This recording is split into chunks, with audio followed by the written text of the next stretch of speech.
June 4th, 1940, London, the House of Commons. Winston Churchill stood at the dispatch box, a thick stack of papers resting in his hands. Around him, members of Parliament leaned forward in silence, waiting for reassurance after the greatest evacuation in British military history. Only hours earlier, more than 338,000 Allied soldiers had been pulled from the beaches of Dunkirk.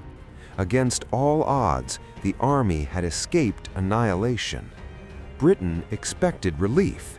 Many expected triumph. But Churchill knew the truth. The British army had returned home without its guns, without its tanks, without its vehicles. Europe had collapsed, France was dying, and Britain now stood alone. Then Churchill chose to read words that were not written to celebrate survival, but to prepare the nation for something far worse.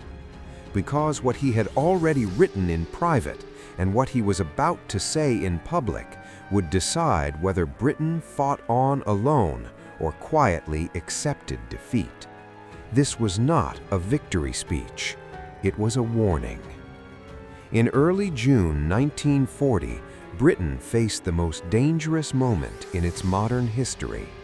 Poland had fallen in weeks, Norway had failed, the Netherlands and Belgium were gone, and the most powerful army in Europe, France, was collapsing under the weight of German armor and air power.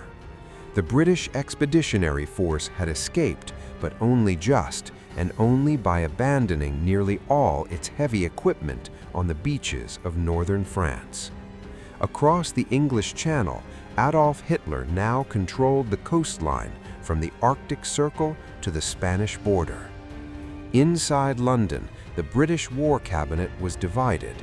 Foreign Secretary Lord Halifax believed Britain should explore peace using Benito Mussolini as an intermediary before Germany crushed them completely. Former Prime Minister Neville Chamberlain, still influential, wavered. The King watched cautiously. And at the center of it all stood Winston Churchill, Prime Minister for less than 1 month, leading a nation that could not realistically win a conventional war. Behind closed doors, Churchill was already writing memoranda, dictated notes, private assessments meant only for his closest aides. They revealed something rarely acknowledged. Churchill did not believe victory was assured. He believed survival itself was in doubt. This is the untold story of what Winston Churchill wrote and why his words, forged in the shadow of defeat, changed the course of the Second World War. To understand the gravity of Churchill's words after Dunkirk, one must return to May 10, 1940. That morning, German forces launched their offensive in the west. Armored columns surged through the Ardennes, shattering Allied assumptions. The same day, Neville Chamberlain resigned, and Winston Churchill was summoned to Buckingham Palace. He became Prime Minister at the precise moment Britain's war plan collapsed. Within days, the situation worsened. The Dutch surrendered. Belgian defenses crumbled. French communications broke down. The British Expeditionary Force, 10 divisions strong, was driven north toward the sea. Churchill flew repeatedly to France, confronting a reality his generals could barely explain. French commanders spoke of defeat openly. Entire fronts had vanished. The German advance was not slowing, it was accelerating. By May 24th, British forces were trapped around Dunkirk. What followed became legend: Operation Dynamo. Naval destroyers, fishing boats, ferries, pleasure craft, anything that could float crossed the channel under constant air attack. For 9 days, evacuation continued against all expectations. But Churchill never allowed himself to mistake evacuation for victory. In a private memorandum dictated during the operation, he warned the cabinet, "Wars are not won by evacuations." By the time the last troops left Dunkirk on June 4th, Britain had saved its men, but lost nearly everything else. Over 2,400 guns, 65,000 vehicles, and virtually all heavy armor remained in German hands. And Churchill knew what came next. Germany now faced a simple question: invade Britain or force it to surrender without firing another shot. Inside London, the British War Cabinet was divided. Lord Halifax pressed his case. Britain, he argued, should seek terms while it still possessed bargaining power. Mussolini had not yet entered the war. There might still be a way out. Churchill listened. He took notes. He said little. But in his private writings, the tone was unmistakable. He began preparing the country not for compromise, but for invasion. In draft speeches and internal papers, Churchill described the coming struggle in stark terms. Britain, he wrote, might soon face air attack, starvation, and bombardment. The Royal Navy would be tested. The Royal Air Force would decide the nation's fate. And yet, even as he acknowledged the possibility of defeat, Churchill refused to write the word surrender, because for him, the decision was no longer strategic, it was existential. By late May 1940, the evacuation at Dunkirk had ended, but Britain's victory was hollow. 338,000 soldiers were safe, but they returned with nothing. Tanks, artillery, vehicles, all remained strewn on the French beaches. The army existed, but it was effectively defenseless. The War Cabinet met in a tense room in London. Air raid sirens wailed in the distance, a grim reminder that the Luftwaffe could strike at any hour. Lord Halifax opened the session. "We must consider terms with Italy before Germany tightens the noose. Delay may leave us with no choice." Churchill's pen paused. He knew that any hint of compromise could shatter morale. Yet the facts could not be ignored. Britain stood alone. France teetered on collapse, and the Channel ports, the only route for resupply, were gone. Private memoranda dictated by Churchill during these days revealed the depth of his dread. He warned that the country faced possible air bombardment within weeks, a German invasion across the Channel, the loss of empire and industry if surrender became inevitable. Even Churchill's allies struggled to grasp his approach. He was preparing a speech that balanced warning with defiance, survival with courage. Meanwhile, outside the cabinet, the public remained mostly unaware. Newspapers spoke of evacuation as triumph. Soldiers returned to cheering crowds, but Churchill knew the truth. Britain's arms were empty, and the enemy was at the gates. Then came the pivotal moment. In his private notes dated May 31st, 1940, Churchill wrote, "If we fail, it will not only be the army that falls, the whole nation will face destruction. I can say no more. The words I will speak in the House must steel the hearts of men and the soul of Britain." These words were never intended for public eyes, but they encapsulated the impossible choice: negotiate a peace and preserve life, or fight, risking annihilation. The nation's fate hung in the balance, and even the War Cabinet could sense the tension. Some members leaned toward compromise. Others, like Chamberlain, quietly deferred to Churchill's judgment, but no one could claim certainty. The enemy's strength was overwhelming. The Royal Air Force, undertrained and under-resourced, was the nation's only hope. The crisis reached its zenith during a series of meetings in the cabinet war rooms, June 1 to 2, 1940. The room was charged with palpable fear and determination. Lord Halifax pressed relentlessly. "We cannot endure another year of attrition. If Germany offers reasonable terms, we must consider them." Churchill's pen paused. He knew that any hint of compromise could shatter morale, yet the facts could not be ignored. Britain stood alone. France teetered on collapse, and the Channel ports, the only route for resupply, were gone.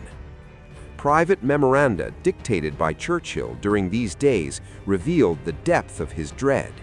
He warned that the country faced possible air bombardment within weeks, a German invasion across the Channel, the loss of empire and industry if surrender became inevitable. Even Churchill's allies struggled to grasp his approach. He was preparing a speech that balanced warning with defiance, survival with courage. Meanwhile, outside the cabinet, the public remained mostly unaware. Newspapers spoke of evacuation as triumph. Soldiers returned to cheering crowds, but Churchill knew the truth. Britain's arms were empty, and the enemy was at the gates. Then came the pivotal moment. In his private notes dated May 31st, 1940, Churchill wrote, "If we fail, it will not only be the army that falls, the whole nation will face destruction. I can say no more. The words I will speak in the House must steel the hearts of men and the soul of Britain." These words were never intended for public eyes, but they encapsulated the impossible choice: negotiate a peace and preserve life, or fight, risking annihilation. Amid this tension, Churchill's secret writings reveal his personal conflict. In one diary entry, "I am alone in my knowledge of what awaits us. If we fail, it will be my responsibility. Yet I cannot advise surrender. Courage is the only path." The cabinet faced an existential question. Should Britain negotiate with Mussolini to avert invasion, or fight alone against overwhelming odds? Every member understood the stakes. Every minute counted. Finally, on June 3rd, Churchill finalized his speech to the House of Commons. Every word was measured, every sentence designed to steel the nation for a struggle that could destroy it. By the morning of June 4th, 1940, the moment arrived. Churchill was ready to speak, not as a politician, but as a leader confronting total defeat. The words he had drafted in private, the letters he had dictated, and the warnings he had received coalesced into a single message: Britain would fight. And in that decision, the War Cabinet and the world waited with bated breath. June 4th, 1940, House of Commons, London. The moment had arrived. After nearly a month of chaos, evacuation, and near collapse, Winston Churchill approached the dispatch box. The air in the chamber was thick with tension. Members of Parliament, military leaders, and advisors all watched him. Outside, London braced under the shadow of possible German air attack. Churchill, holding the stack of papers containing the speech he had drafted in private, looked across the room. He understood that what he was about to deliver would either cement Britain's resolve or fracture its unity forever. He began to speak. "We shall fight on the beaches. We shall fight on the landing grounds. We shall fight in the fields and in the streets. We shall fight in the hills. We shall never surrender." These words, carefully chosen and repeated for emphasis, were not rhetoric. They were a calculated psychological strategy. Every line was intended to prepare the British people for the realities of total war. In private, Churchill had already written of the likely devastation. London could be bombed nightly. Industrial centers might be reduced to rubble. Food shortages would become critical. Yet publicly, his words radiated defiance over despair, courage over fatalism. Immediately, reactions rippled through the chamber. Some MPs, previously wavering in the face of Halifax's arguments, straightened in their seats. Military leaders felt a renewed sense of purpose. Even King George VI, silently observing, recognized the significance of what was unfolding. Britain was choosing to fight, alone if necessary, rather than surrender. In private writings, Churchill acknowledged the personal cost.